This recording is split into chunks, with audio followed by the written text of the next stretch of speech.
Hello everyone and welcome to yet another Schmeat video. Today I'm going to be going over all of the Hornets news that is in the media right now, which is kind of crazy right now. I feel like we have more news than the Lakers for the first time ever. We are one of the teams in the NBA right now that is just having literally every player on our roster dissected that's not named Terry Rozier and LaMelo Ball. I feel like every other player is in the news.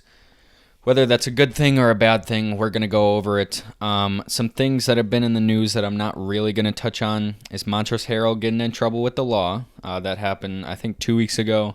Had 3 pounds of marijuana in his car. Probably nothing going to happen. He's an NBA player, and it's marijuana. And other than that, there was James Bouknight having wrist surgery, which I will touch on a little bit more, kind of James Bouknight as a player for us next season and what this injury means, is him having hand surgery. But first of all, I'm going to start with Milesbridges' contract because that's the biggest thing that's in the news with us right now. It's a big deal, guys. He was a 20-point-per-game scorer. I think he scored exactly 20.2 points last season. Breakout season.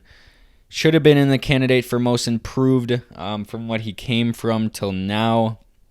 Obviously, that didn't happen, but still a great player. He was on the cusp of being an all-star, and that's the biggest thing for us this offseason is trying to get him a contract. And yes, it sounds crazy to give him a max, but in today's market, I think a 20-point-per-game scorer on your team, especially young guy, I think he's 26 years old, or 24, 26, I think 24, you kind of have to give it to him. Obviously, we have his bird rights, which means that if you have his bird rights, you can go over the cap, so it shouldn't be that big of a deal. But with us giving him a max contract, you can expect a Gordon Hayward trade to be more at the forefront of what the front office is doing this summer, at least in my eyes. If you're giving a guy a max contract and another guy who is worse than him is making $30 million, you should trade him, right? You should trade Gordon Hayward. It'll be interesting what really happens this summer. The Pistons have been in deep talks with, trying to give Milesbridges a contract. And today, I'm recording this June 28th. Today, the Hornets sent Milesbridges his qualifying offer, which is not a shocker. Usually teams do that, which makes him a restricted free agent. So if they didn't give him this qualifying offer, he would be an unrestricted free agent. So now he is a restricted free agent. The Hornets have the capability of matching any contract that another team tries to give him. So say the Pistons try to give him $30 million for 3 seasons, so they give him a 3-year, $90 million deal. The Pistons do. The Hornets have the capability to match that, and I expect them to match that. Mitch Kupchak, our general manager, said that they want him back on this team, which is a no-brainer. So that's Milesbridges, and he's at the forefront of what we're doing right now because he was our second best player. I'd still say LaMelo Ball kind of carried the team with his steals, assists, playmaking, scoring ability, threes. But Milesbridges was the second best player and maybe the best player at points in this season as well. So next, I said I'd touch on him a little bit more. James Bouknight. It's really a bummer, the timing of this hand surgery. I don't know when he got injured, but it's really bad timing because Summer League is starting in 2 weeks and he won't be able to play. This is a guy you'd want out there playing in Summer League. A young guy playing with JT Thorpe, playing with Kai Jones, playing with Mark Williams, Bryce McGowens, who we drafted in the second round. You want him to see more film of him, right? Because the G League, you can only see so much. He did great in the G League this season, but a lot of players do great in the G League. The Summer League is kind of a different animal. You have all these young guys, all these young prospects.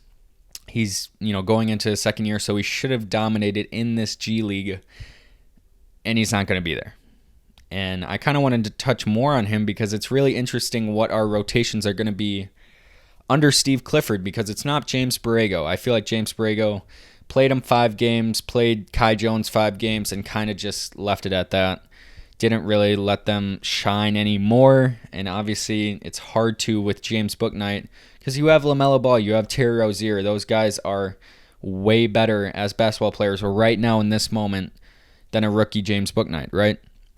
But will be interesting what Steve Clifford does. I could see him playing a 6-man role, maybe a 7th man, but with missing Summer League, it'll be interesting what his minutes are for this next season, if any. I think he wants to be out of the G League. And speaking of wanting to be out of the G League, I mentioned him a few times in this video, Kai Jones.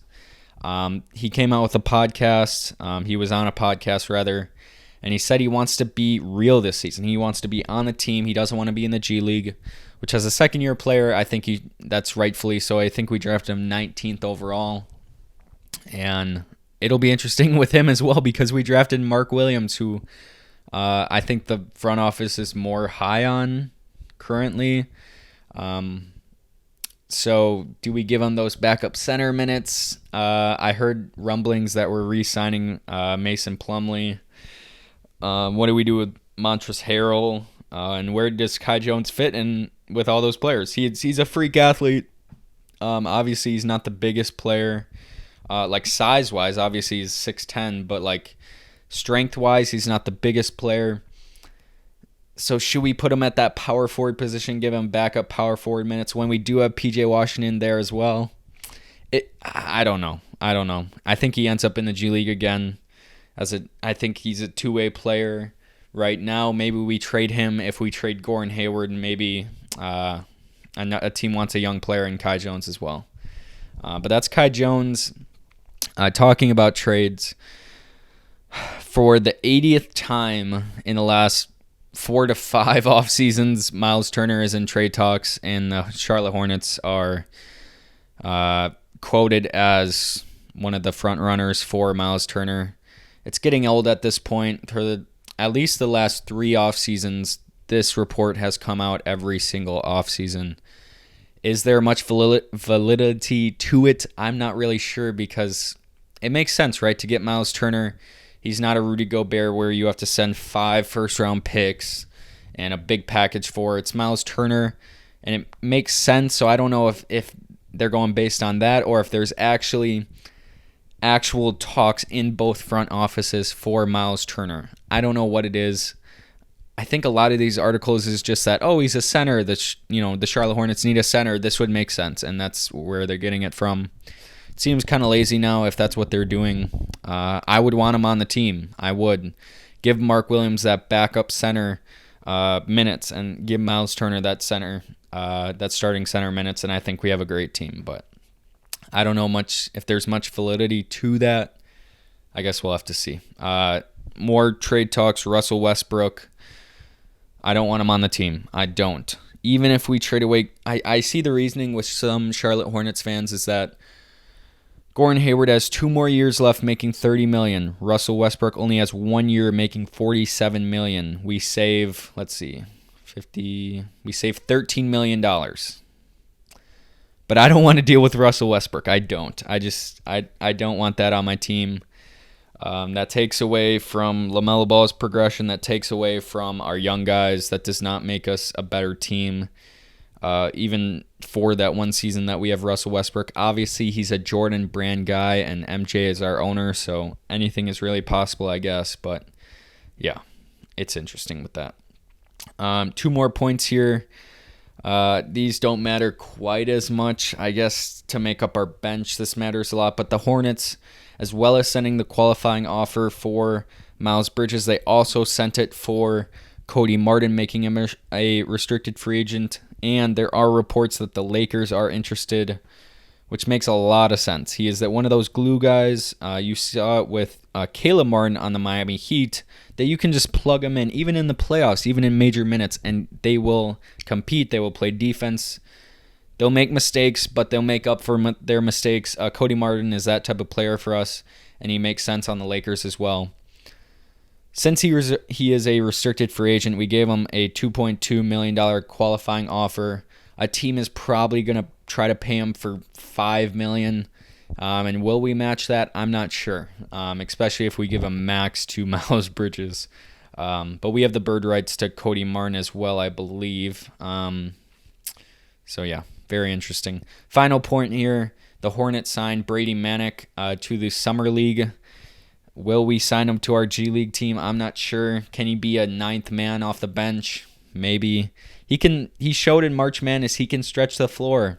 Maybe he can bring some of that championship DNA culture. North Carolina just won a championship, or was that Kansas? No, Kansas won it, definitely. But they got into that the Final Four for March Madness and into that championship game. So maybe Brady Manick can bring some of that winning culture to the Charlotte Hornets because it's desperately needed. And yeah, that's today's video. Have a great rest of your day, guys.